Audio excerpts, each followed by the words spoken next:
we're you busy. were ready for a break, so I know you're glad that we're only back on Wednesday night. But this is one we have been looking forward to and talking about Been for a circling on the long time. calendar, buddy. Yes, it's amazing. So it's going to be a great show. DC, I see we are live on YouTube. I'm trying to Yeah, get I'm it to still pull up waiting on on my this end to one. show here.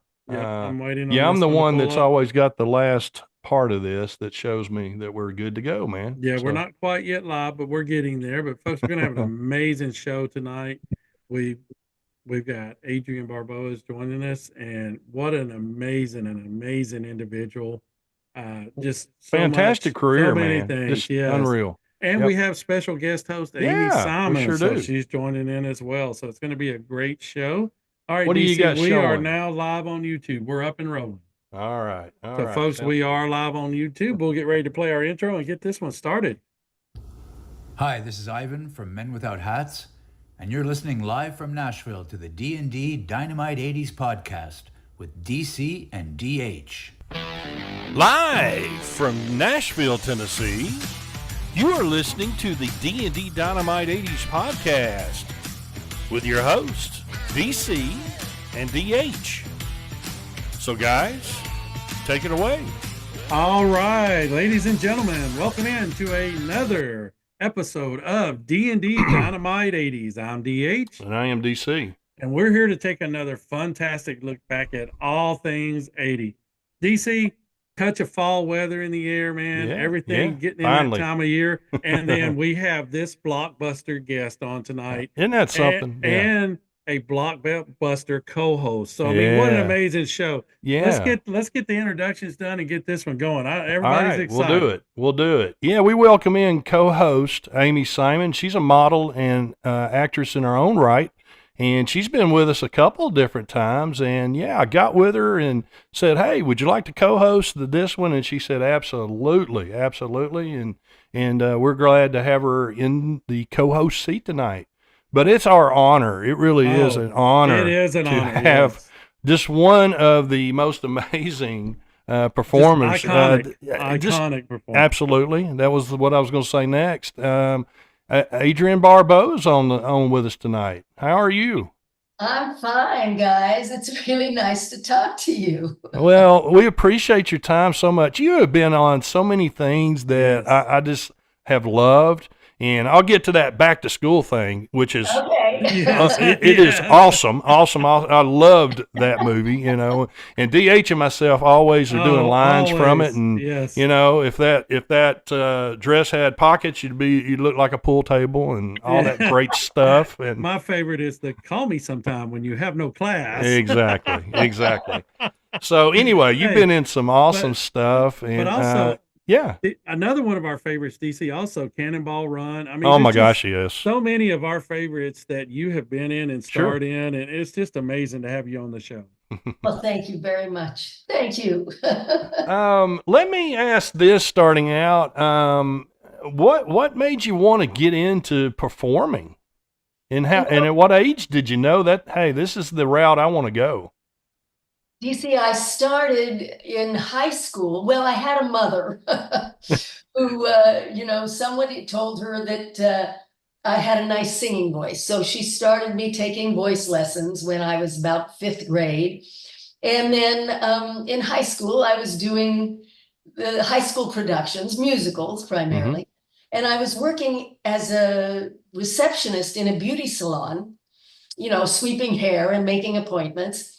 And one of the clients in the salon was on the board of directors for the local community theater, which in my town was a big deal. It was San Jose, California. And this was like a multi-million-dollar organization, even at that time. Mm. We started chatting and she said, we're doing The King and I. And my boss said, well, Adrienne sings, you should go and audition. So I went and auditioned, and I started doing productions with this large community theater. And then when I graduated high school, this community theater organization, San Jose Civic Light Opera, had a musical comedy review put together, and we applied to the State Department, and they hired us, my first paying job. $7 a day was to go to Southeast Asia for 3 months Wow. Wow. Okay. and Yes. entertain the armed The forces. troops. Yeah. Yeah. Wow. Okay. So then I came back and I started college. I didn't know people earned a living acting. I just thought it never crossed my mind. This might be something you did as a real job. I figured I'd get my college degree and maybe I'd teach acting, you know. Uh-huh. And I ended up working with someone who had been in New York. She'd been in an off-Broadway play. And she said, you ought to go to New York and at least try, you know, that's where all the good teachers are. And I didn't know anything about television or film. I hadn't been raised watching TV or going to the movies. And I started doing theater, but you know, from the time I was 15. So, okay, I packed my bags and went to New York and eventually got my first Broadway show, which was Fiddler on the Roof. And then I was the original Rizzo in In Greece. Greece. Yeah. And Yeah. that led to my being cast as Maud's daughter in the TV series Maud, and that brought Sure. me back to LA, and that led to everything else. All right. Wow. So by the time I was 25, I was earning a living, so I didn't have to go back and get my college degree, which I'm sorry I didn't do, but I never had to go back and teach. Yeah. Yeah. One Amy, of you the got things- a question? So it was a very Oh. it was not, you know, it was not about, oh, I want to be a movie star or anything. It was about, gee, I really love doing this and maybe I could earn a living doing this. And I did. Yeah. Oh wow. And, Oh, and wow. we're all very glad That that it you worked did. out that Thank way. Absolutely. Go ahead, Amy. I do have a question. Hello, Hi. lovely to meet you. Oh my gosh, I'm a little starstruck right now, so I apologize. But Thank you.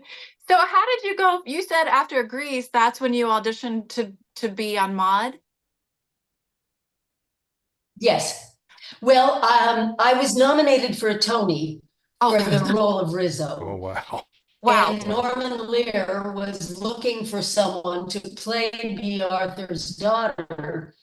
He came to New York and having read about the show and the Tony, you know, he called me in for an interview. But at the time, the role had already been established as having a 7-year-old boy.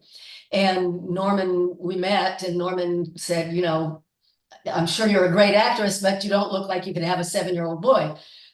So that was the end of it as far as I was concerned. And about a month later, they called me and asked me to fly to LA and audition because they hadn't been able to find what they wanted. So I auditioned fairly badly, but they hired me. And that brought me to LA and television. Wow. Awesome. So you've just kind of had I guess a little bit of luck in the industry. I mean, it just seems like things just fell into place for you. I mean, I had to, you know, I was in New York for almost 3 years doing summer stock and touring companies and everything before I got my first Broadway show. And then it was Fiddler on the Roof. So it was going to run forever. And I was a working actress. So I stayed in Fiddler for 2.5 years. And then when I left and I got Grease, it was the work, you know, that led to the other work. Yeah, absolutely. I didn't mean it like that. Absolutely. But I was just very fortunate. I was very fortunate that they were doing a rock and roll 60s musical, and that was my kind of music. And very fortunate to get hired. Wow. So can I ask you how many people auditioned for those shows for Fiddler and for Grease? Like Oh my how many gosh. women were you competing against for those parts? Oh, I couldn't tell you. I know that they saw over 200 actresses Wow. for Maud Wow. before they came back to me, you know. Grease, and the interesting thing about Grease is that I auditioned. My initial audition was for the part of Marty, the girl is Freddie My Love. Mhm. And they held the auditions right mid-December. I finished auditioning and I flew to California to celebrate Christmas with my boyfriend and his family. This was 1972. I got a call about 4 days after I had been here in LA saying that they wanted to see me for a different role, and could I come in for a different audition? And I said, I can't. I mean, no, who'd had money to buy a plane ticket, you know? Right. Yeah. And it was Christmas vacation and I was there. It was Christmas. And I said, I'm sorry, I'm not in town and I can't get back in town. And so hung up, and they called me, I guess they called maybe another day, the next day, and said, well, if we made the audition on New Year's Eve, could you get back? And I thought, you know what, Adrienne, if you don't want to be unemployed for the rest of your life, you better cut your New Year's vacation short and fly back there. I auditioned at 11 in the morning on December 31st, and they hired me 4 o'clock that afternoon, and we started rehearsals on January 4th. Wow. So, Wow. We have What a story. we have Randy Avon has joined in, and he said he came here because Thank you, Amy Randy. told him Adrienne was going to be on, and he wants you to know, Adrienne, he just really loves you, and he couldn't imagine anyone else playing that part on Maud. And No. that's kind of where I'm at. I couldn't imagine any of the roles you have. I couldn't see anybody else in those roles. Mm-mm. no, it's thank just- you very much. And one of the I things agree. one of the Yeah. things I want to ask that's always kind of interested me, and you've done a ton of both. What is the different preparation going into like a weekly TV show versus a movie? Versus a movie. Yes. When we did Maud, we rehearsed it like a play. So we rehearsed for 4.5 days, just, you know, by ourselves in a room. Maybe on the last day, the cameras came in and we did a camera blocking. So that type of rehearsal. Oh, I gotta tell my son, I'll call him back. Hold on. William, I'm doing a podcast. How cool is Bye. that? Yeah. I'm sorry, I should have No, said. you're fine. No, It's that's- okay. It's awesome. So doing a 4-camera half-hour TV sitcom the preparation was pretty much like you would do a play. You know, we memorized the lines, we learned our blocking, and we rehearsed. Doing a movie, you tend to memorize the lines for the scenes you're going to be doing that day. Because you're not gonna, I mean, you might have a general idea of the entire script, but you're not gonna maybe have it word perfect before you walk in, and you're shooting out of order.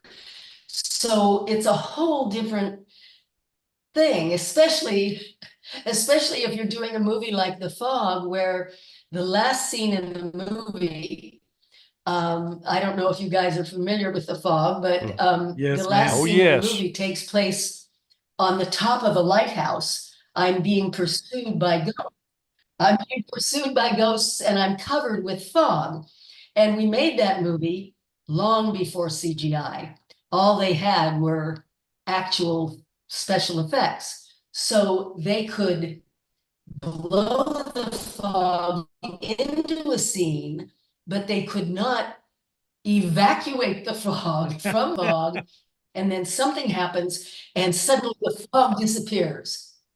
Well, I had to film the scene in reverse. And then they take the film and they flip it over when they print it or something. I didn't really know the technical aspects of it. But so making movies, it's much more technical. You know, it's a different animal. Wow. And then when you're talking about a movie like Cannonball Run, it was one of my only experiences dealing with actors who who really didn't care what was on the page. They were just going to say anything they wanted because it was funny. That's what I was going to ask. Is in some of those? Go ahead.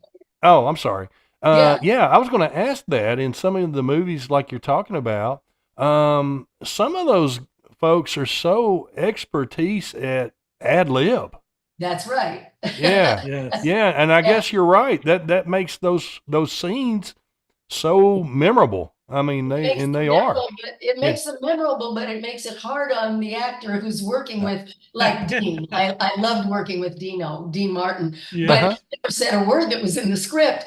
And I'm just sort of standing there staring at him thinking, well, what do I say when he finishes this? Or is he finished saying it? You know? Right. So again, right. it's a different approach. You know? Yeah. Yeah. I guess Rodney Dangerfield was that way too. Rodney, he was great in terms of, the scenes we had together. He pretty much stuck to the script. Okay. Stuck to the structure. But I always said that the director should have had an Academy Award just for getting him to stand still, because he'd start a scene and he'd want to incorporate a lot of his nightclub act. And the director, the director would say, Rodney, that's great. It's really funny. I don't think it works for the character in this scene, And then Rodney would come back to the words that were on the page. But he was a delight to work with. He was just a great guy to work with and a real sweetheart. Randy has chimed in and he wants to know, Adrienne, how did you like working with Kurt Russell in Escape from New York? Another one of my favorites. Another great movie. Yeah. Oh, I love working with Kurt. I knew Kurt because I was married to John at the time, and John had directed Kurt in Elvis in the 4-hour miniseries. And so we knew each other socially before we did it. And he's just a great guy. He's a great actor, and he was just wonderful to work with. He was just showed up and did the job and knew that character inside and out, and just gave you everything you needed. Wow. I was going to ask you about the show Maude again. I know it's scripted. Did you have to do that like word for word? And then sometimes did they ever say like, you know what, this line doesn't work, let's try something else, and kind of rewrite it before you shot it? Yes, Amy. Well, first of all, we would, a week before we were going to film script A, let's say, we would have a table read with the writers and the producers and the director and the actors. And we'd read through the script. And at that time, it was, and B was one of the first, because B always cared about the quality of the product more than she cared about herself. So B would be one of the first ones to say, this line would be funnier if Conrad said it, or if Adie said it, or, she was very generous in that way. But the writers would hear it, and we'd all make our contributions. I'm not sure Carol would say it like that or whatever, or that joke didn't work. And then the writers would go back and they would do a rewrite. We would rehearse that second draft, let's call it, for 4.5 weeks. And as we were rehearsing, if something wasn't working, the director would take it back to the writers and they might bring us something. But we would do that draft in front of an audience at 5:30, straight through, just like a play. We never stopped unless somebody really went up. And then we would just, maybe go back 2 or 3 lines and pick up and go ahead. And then during our dinner break, the writers are rewriting. Maybe it had to be cut because the show was too long, or this joke didn't work, or, whatever. And while we're eating dinner, they're bringing us the new rewrites, and we had to memorize them before we went back and did it for another audience at 8:00. Wow. So we were all from the theater, all of us. Okay. Bill Macy had just come from doing Oh Calcutta. B had done many, many, theatrical productions. Conrad Bain was a big theater actor, Esther Roll. So we were used to Just memorizing. lots of dialogue. Yes, Yes. lots of dialogue and comedy especially is dependent upon the words on the page. You know, you don't mess with comedy. I mean, maybe in something like Cannonball Run, you can get away with it, but half-hour sitcom, you don't paraphrase, you don't, Stray from the, yeah, that makes you know, sense. Right. yeah. So Now, is that, you said it was shot in the studio? Is that like a couple hard camera, like steady cameras? What do they call them in the studio? On the set. we had 4 cameras that were moving all the time, you know, and we had a booth director, a tech director, who was, how do I say it? You know, he was hitting a button and camera 1, then camera 2, camera 3, Okay. you know, he was setting the shots and the cameras were following us around and then they put it all together. And Wow. I have another question from Randy, and this was actually one I had on my list that I was hoping to get to, so I'm going to put it in there, DC. Yeah. Randy Thank you, asked Randy. if we could ask, has anyone approached you about your vampire novels and making those into a movie? Thank you for asking, Randy. We did write a screenplay. I had a co-author, Harrison Smith, who is a horror director and writer. And we wrote a screenplay and then and we had several offers, but they weren't right. And so then we decided to write it as a series. And as time went on, I grew more uncomfortable with it because I felt we had gone too far afield from, it was my second novel. We were using my second novel, Love Bites. I felt we had gone too much into the horror aspect of it and had lost a lot of the wit and maybe the feminine vision of it.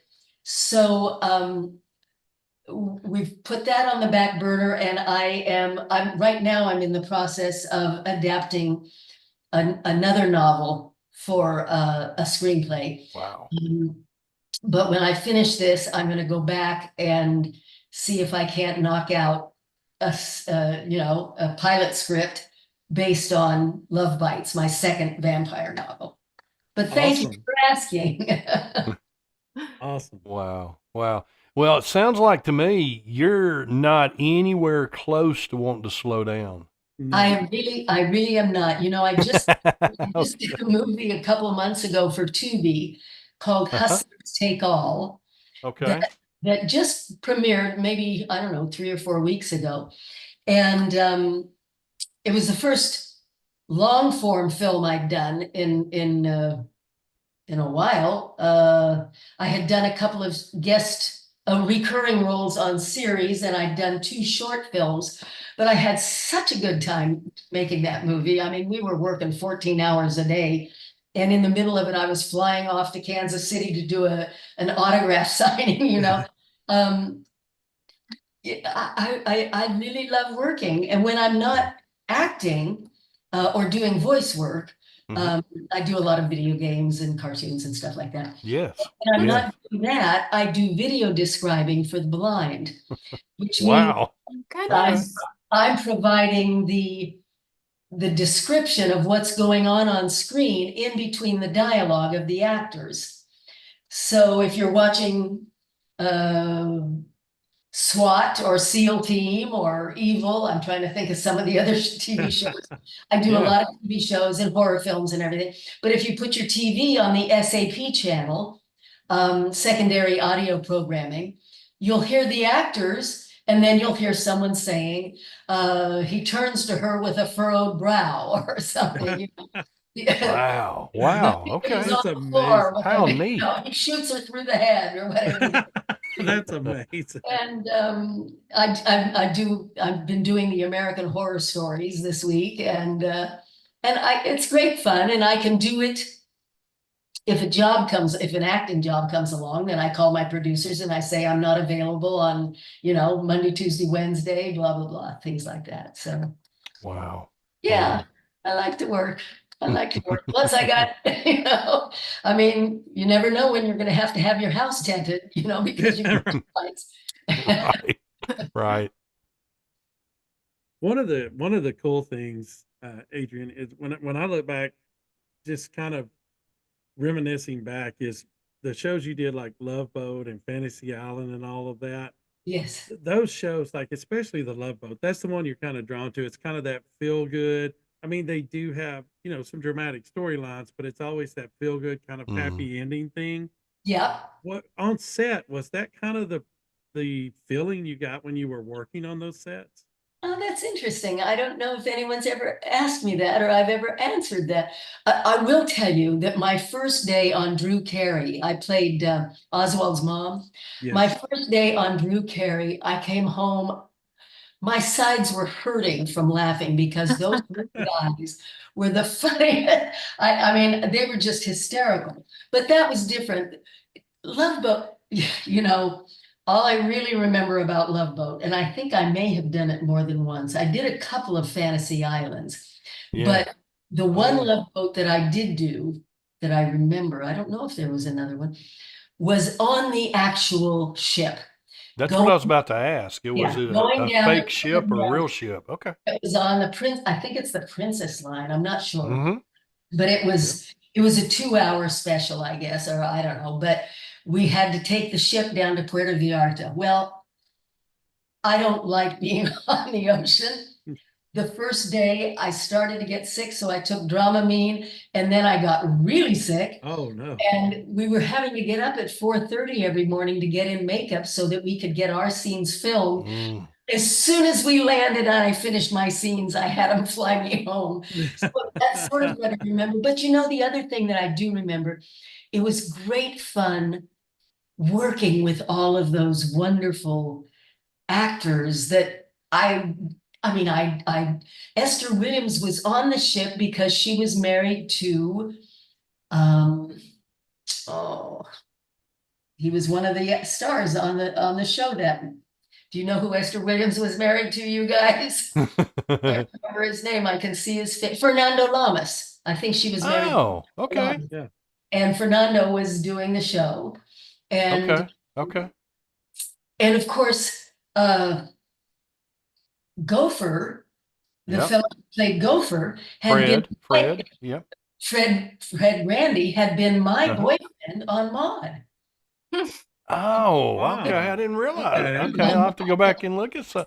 I did not realize that. Okay. And it got it. I mean, we were all so many of us who were doing those kinds of multiple actor shows were also doing the game shows at that time. So we were sort of, we all knew each other, not really well, but it was always a joy to see everybody. Maybe we were showing up to do Battle of the Network Stars. I don't know. Yeah.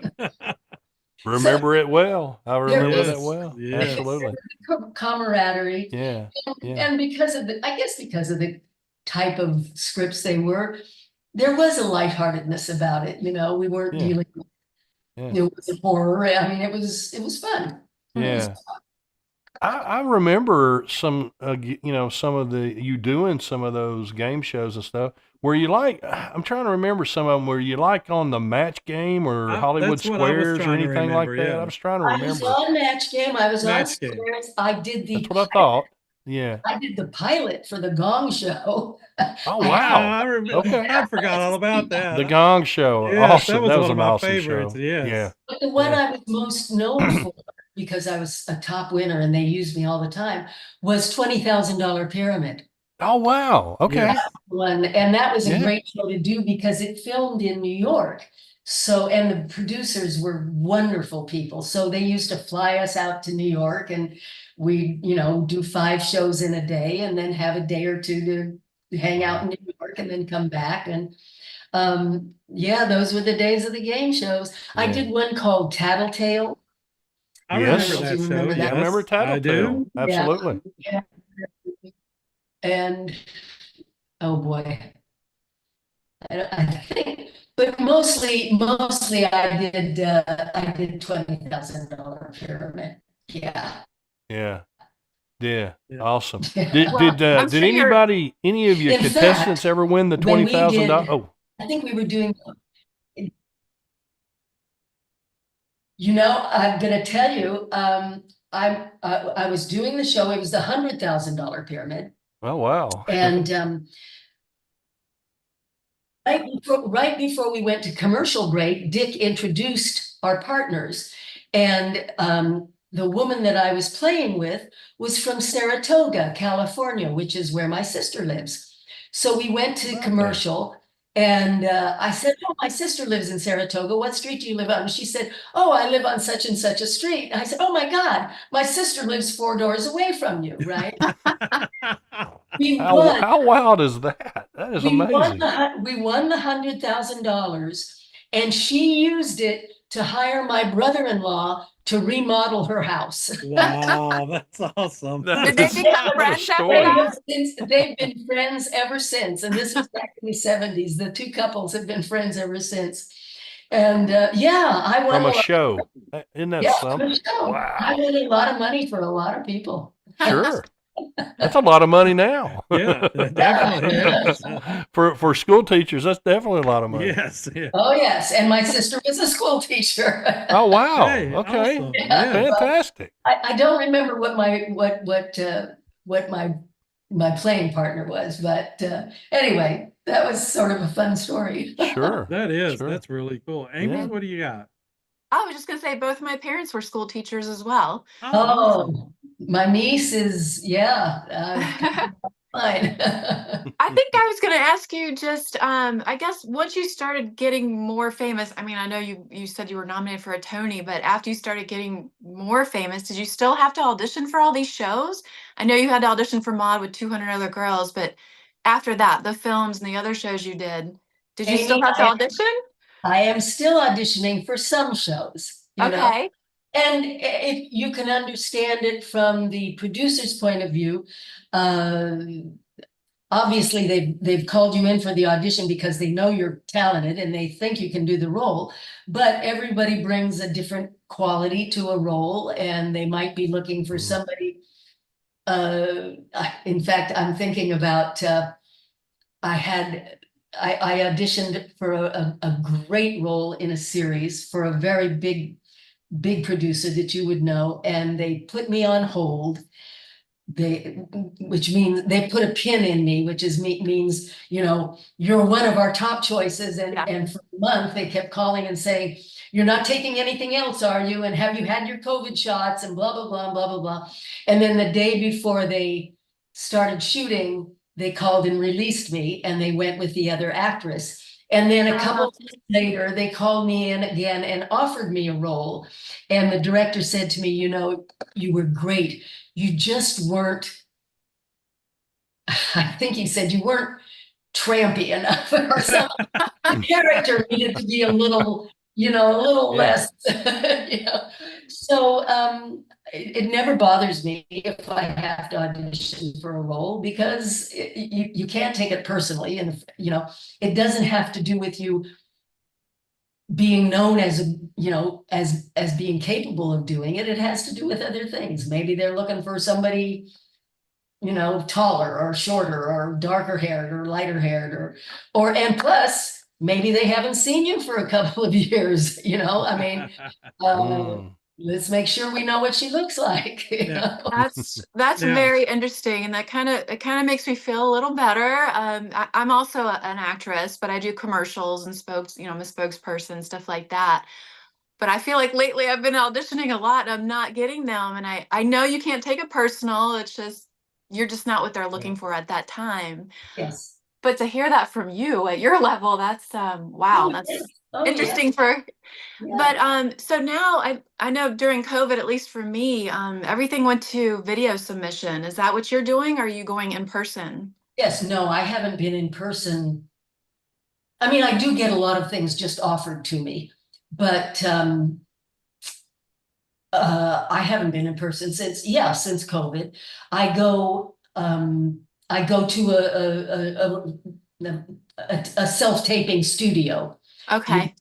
And because it's so much easier than trying to get somebody to come to the house and you gotta, have the background and everything. So I just make an appointment and go to the self-taping studio and they, will DC. and then they mail it to the agent and the agent mails it to the casting director. So I have a question about that as well. Okay. When you're sending in your audition, do you just send one take? Do you send 2 or 3? How do you do yours? I am someone who I have to have my scene memorized, in part because I can't read without my glasses. So I don't want to be looking at the paper and not. So I have it memorized. So I will go in with the videographer who and we might rehearse it on tape once, and then we'll do a take. And I know almost immediately. I mean, and I might blow a word on the first. Oh, let's stop. Let's do it again, and we'll do it again. And I know. Okay, we got it, and that's the one we send. Okay, so you just send one. You don't ever send like. I only send one. Okay. I just did audition for something. And the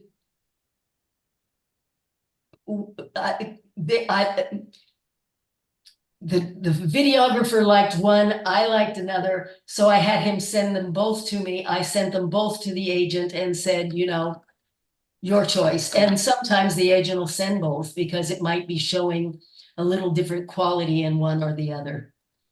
But unless they ask for more than one take, usually the casting director, well, I shouldn't say that. I don't know if that's true or not. Sometimes casting directors will say, please send one take, or sometimes they'll say, we'll be happy to look at more than one take.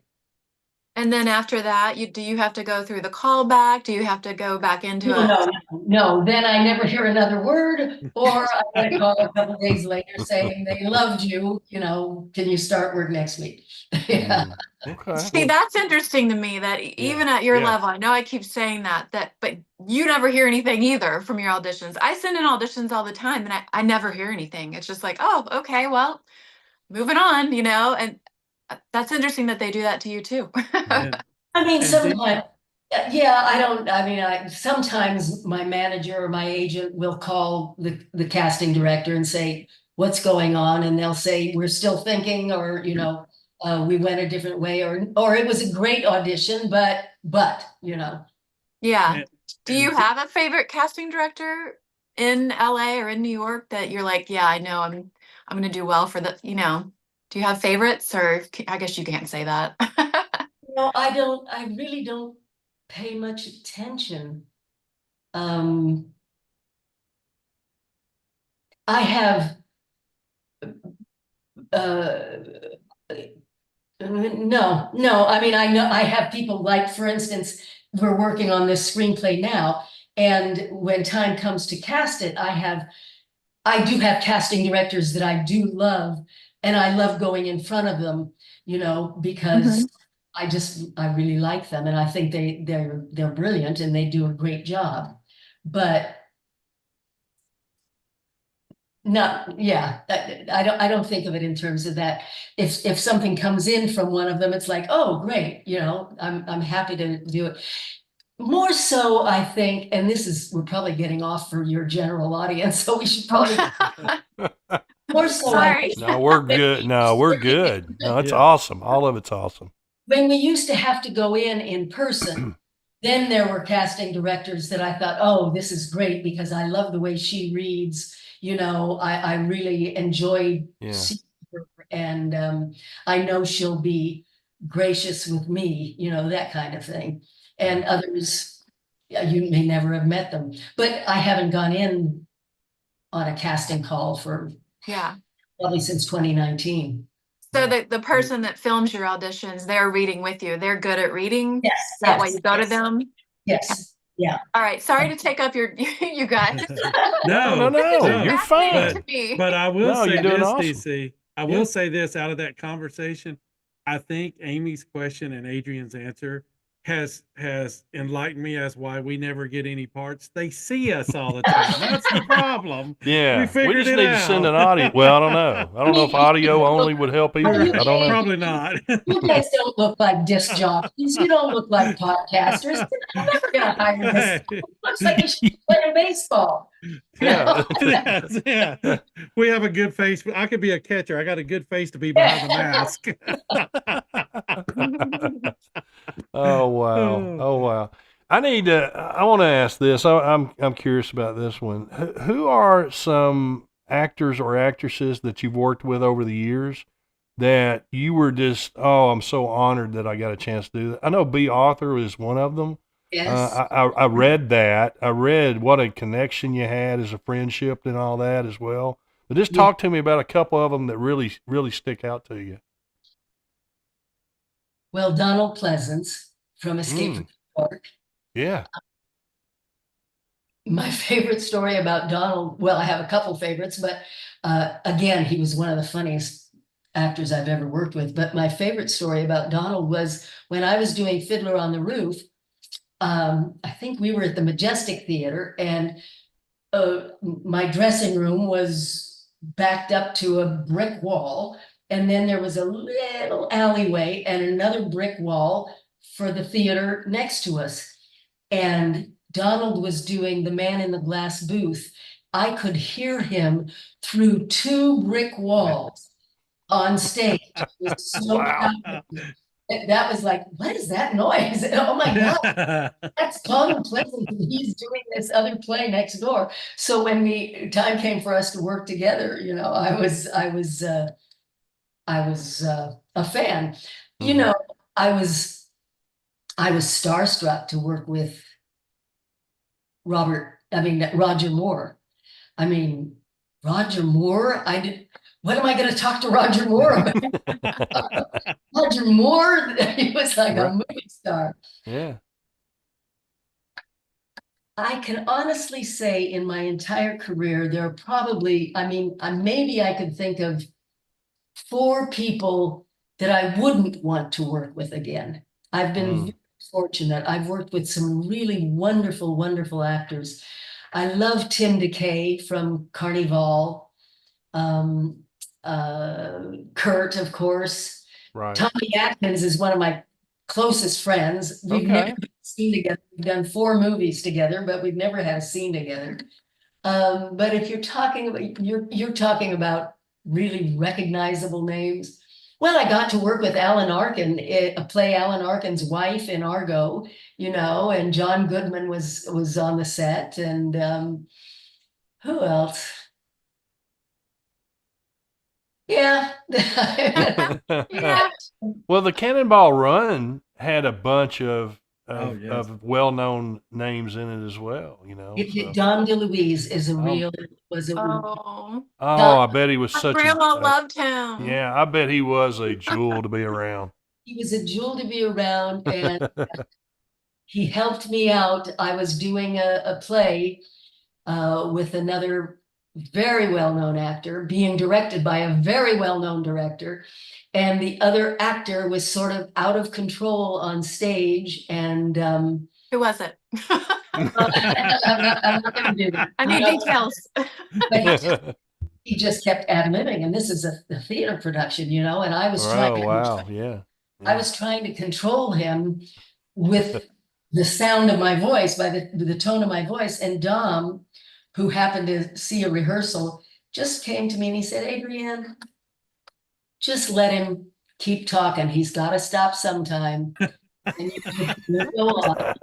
And, it was really good advice. That's the way I feel with DC. Yeah. Hey, Scott Adams has come in, and Scott has asked if Adrienne, if you got to drive the Lamborghini in Cannonball Run. You know, I just did a documentary for Lamborghini. They had Tara Buckman and I fly to Orlando, where the car is. It was purchased by a private owner who put $450,000 into restoring it. And Lamborghini just did that documentary about it. I was too short to reach the pedals. So if my memory Wow. serves me, I remember they put a block of wood between my foot and the gas. And I drove the car out and I drove the car back in, but I did not drive the car. Oh, wow. For me, I'm only 5'2.5". It was not an incredibly uncomfortable car because you're leaning back like you're in a spaceship or something. But Yeah. it's a beautiful Low to the car. ground, too. Very Yeah. low. Yeah. Yes, Yeah. it is. And it's a beautiful car, and they've done a beautiful job restoring it. Isn't that And something? I think Wow. the documentary is probably on YouTube or something. I don't know. Okay. Okay. And Scott just put in your scene with the lady cop is a classic scene. I just seen that recently as I was doing some research. I had to play that 2 or 3 times. It is so awesome. Yeah, I'm going to tell you guys a story. When my boys were about, let's see, would have been 2000. My boys were about 5 years old, 6 years old. I can't remember. And I was having friends over to watch the premiere of Carnival. And all of a sudden I realized I didn't have a babysitter for the kids. And, what was I going to do? Well, I'll put them in bed and I'll show them a comedy. I'll put a comedy on the VHS, right? Yeah. So I showed them Cannonball Run. And I went back upstairs when the movie was over, and my one son, Walker, was crying because Jack Elam's eye scared him. And William was, Mommy, don't you ever do that again. How could you do that in front of that policeman? Don't you ever do that again. Oh, wow. I never showed him one of my movies for years. Outraged that his mother would unzip her zipper like. Oh, wow. Isn't that cool? That is so cool. Do you ever just look back at your career and think, oh my gosh, I can't believe I lived this life, and just how blessed you are to have all these opportunities? Great question. I do know how blessed I am and how fortunate I am. And what I don't connect with is the way, I don't know how to explain this. I don't connect with the way I am perceived as having achieved all of this. Because for me, I was working. I've got my eyes closed as I'm saying this because I'm really, I was working. I was earning a living. I was supporting my family or supporting myself or whatever. I was paying the bills. And I took a lot of jobs that God forbid anybody should see, but haven't we all? And so now to come to this point,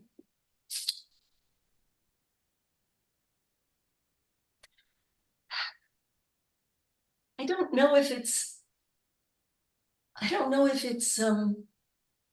settled in. As far as I'm concerned, I'm still a working actor who's, hoping another job will come.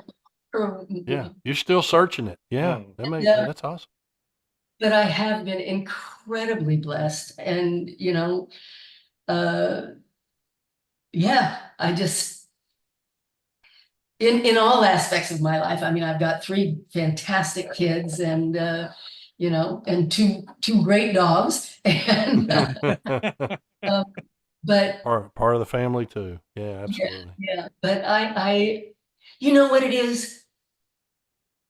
I don't feel like I've ever worked a day in my life. Now, some jobs have been really hard. If you read my memoir, you'll read about the rat movie where I had to play the queen of the rats, and the rats had to swarm all over me. This was in Russia. We were shooting this in Russia. Oh, wow. Yeah. Well, in order to get rats to swarm all over anything, they have to want to eat fish. So before every scene where the rats had to swarm all over me, they took fish heads and squeezed them all over my costume. Oh my gosh. Gosh. So, I mean, Yeah. Well, which was worse, that or the cruise ship? Yeah. Great point. Yeah. and maybe the cruise ship because it is worse. But even with that, none of it has felt like work. It's just always been joyful. I can't think of one that's really felt like work. I mean, you've Well, just done what so many actors have something? wanted to Yes. do. Yes. Adrienne, Yeah. one of the things and now I know being on D&D Dynamite 80s is probably the epitome, but what is like You're being comical now. yes, yes. What is like your most, and I want to say iconic, that's probably not the word I'm looking for, but what is the one thing that you have done that just really stands out, like this was your favorite thing of all time and that you've done in your career? Now, no, D&D would be that, but we have to take that one out. Okay. Barring D&D, Yes. well, it's hard to narrow them down. I mean, I love doing Grease. I just loved it at that time in my life. I loved the role of Ruthie, the snake dancer, snake dancer on Carnival. And that was it was a wonderful job. I just loved everybody. I loved the writing. It was a fantastic job. The one that is probably the most iconic, or one of the most iconic, and the one that I do get a kick out of, is Billy in Creepshow, because Yep. she's she's a little far away from me. I don't even drink, and I had such a great time doing it, and she does make me laugh. I do enjoy watching her. Yeah. So I love the fog. I love this. I mean, yeah, I guess those would be the high points. The fog, because it was just a wonderful time in my life, and I really love the character and I love the film. And Billy, just because she's just who she is. Yeah. Yeah. Well, Randy shared, and he wanted me to share with you that you can really take comfort that your work is legendary and that your legacy will live forever. I definitely absolutely. agree with that. Yeah. And Scott wanted Spot to know, on. he said the movie and TV industry is coming back in Wilmington, North Carolina, and he's hopeful that maybe your next job will be there in Wilmington. No, we've been talking. I did shoot in Wilmington. They did a short-lived, unfortunately, series of based on Swamp Thing, and we shot in the studios in Wilmington. Unfortunately, the show got canceled. There was, it was politics between one streaming service and another streaming service or whatever. I don't know, but I enjoyed being in Wilmington, and this screenplay that we're working on right now, the Carolinas are one of the states that we're thinking about. So you never know. You never know. Adrienne, I live in the Carolinas, so keep me in mind. Hey, and if you have a role for two talentless guys that sit on a park bench eating a cheeseburger, we're in. We're in. We can do that. I think we could do that role. I think we could do that. Extra napkins, though. Extra napkins, but we're good. Oh, wow. If we're filming in Nashville, I'll come to you. If we're filming, you live, Amy. What Carolina? I live near Raleigh, North Carolina. I moved there about 12 years ago. Okay. All right. So I'm about an hour and a half, 2 hours from Wilmington. Okay. Well, we'll see where we're going to end up. We shot Swamp Thing in Charleston. Okay. Cypress Gardens and Magnolia Gardens. Beautiful area. It's so nice there. Yes, it is. Beautiful area. And, some of those states give good, what's the word? Incentives. Incentives. Yeah. So we may end up there. Hey, and then, I'll come just be your assistant, whatever you need. And then, unfortunately, some states like Tennessee have D&D, and you don't want to go there. So Right. Adrienne, I got to ask this before we kind of start wrapping up here. I always love to ask the actors and actresses that we've had on this. Have you had a part that's pretty close to your actual true personality? Oh, good question. Well, I think they hired me to play Carol on Maude because they saw something in me that was what they wanted for that character. Mm-hmm. Mm-hmm.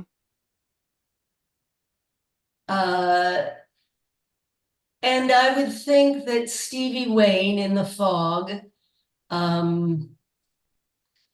John wrote the role with me in mind, so that's pretty close to me. Yeah. Let me think.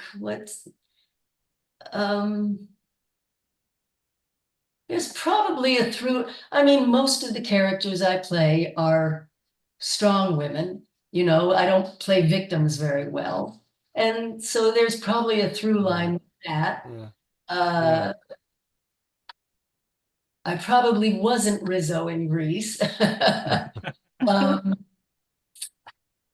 Yeah, maybe Stevie. Maybe Okay. Stevie. Yeah. I did another film for John, which is how we met, called Someone's Watching Me. It was like the first lesbian in a television film, I think. This was back in 78. But again, I think the reason John hired me was because he saw something in Carol, in the Maud's daughter, that he thought I could bring to that role, someone who's capable and maybe funny and strong. But nobody's ever asked me that question either. Adrienne, one of the things I want to take a second and do here that I usually do this earlier in the show, but I was so excited to have you on. I want to thank you for sharing your talent with all of us, through all of this, and just giving that present of people being able to forget things going on in their life for a few minutes and enjoy some entertainment. And for that gift, I just really want to thank you. That is a special gift. Absolutely. Thank you very much. It's the reason, or one of the reasons, that I do these autograph conventions, because we all get a sense that there'd never be any other way to get it, of how, not us personally, not the actor personally, but how the work that the actor has done can impact people. I have people come up to me and say, "Oh, Catwoman," because I was the voice of Catwoman for the animated series. Catwoman, had an enormous effect on my life. It taught me how to, be a young woman or whatever it is. And people say things like that. And it's like, oh, wow. Because for us, we're doing a job. We show up, we do hopefully do it right, but never think about just as I do as an audience member, if I'm watching something and I'm really moved or it has an effect on my life, we don't, unless we hear it from somebody, it's really, I would have never known that. So thank you for saying that. Amy, any final questions or?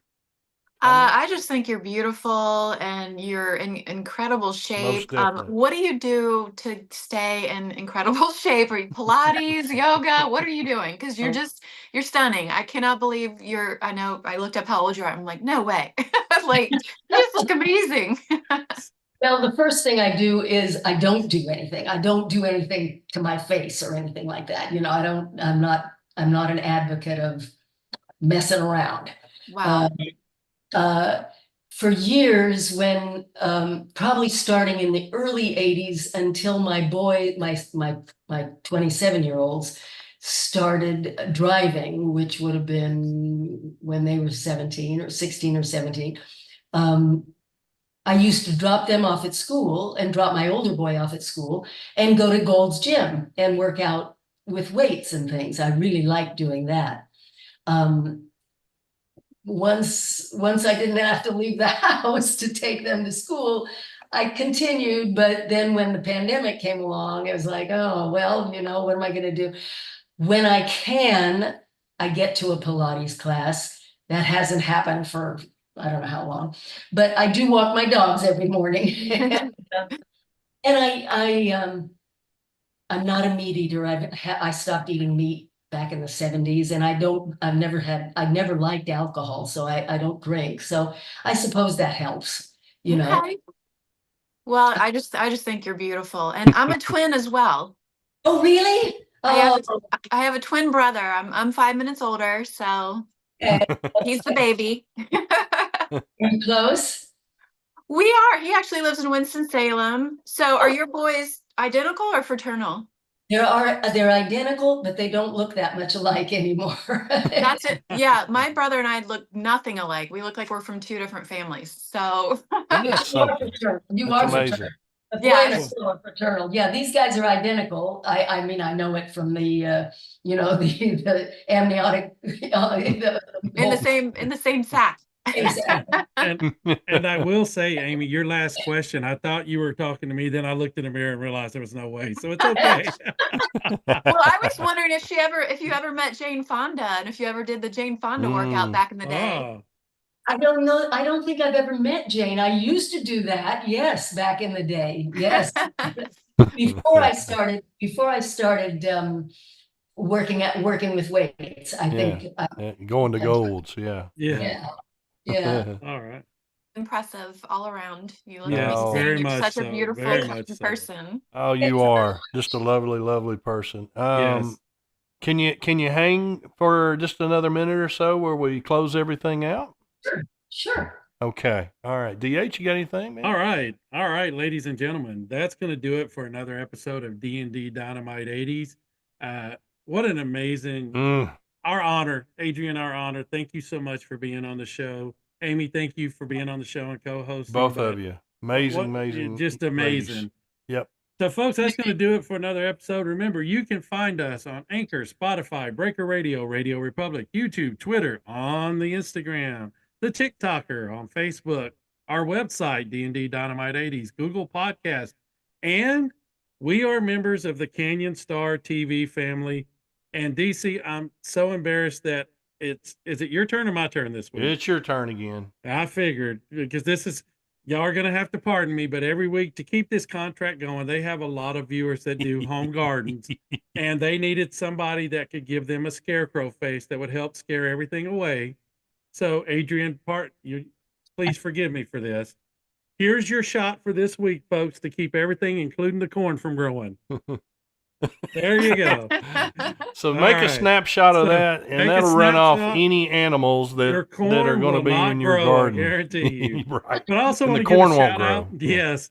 Natural Voyager magazine did an article on D&D, and we have 2 more magazine articles coming out, folks. So a lot of great things happening. Yeah. As I always end off, to throw it over to DC for the final words. Remember, folks, it doesn't cost anything extra to be kind, so always be kind to each other.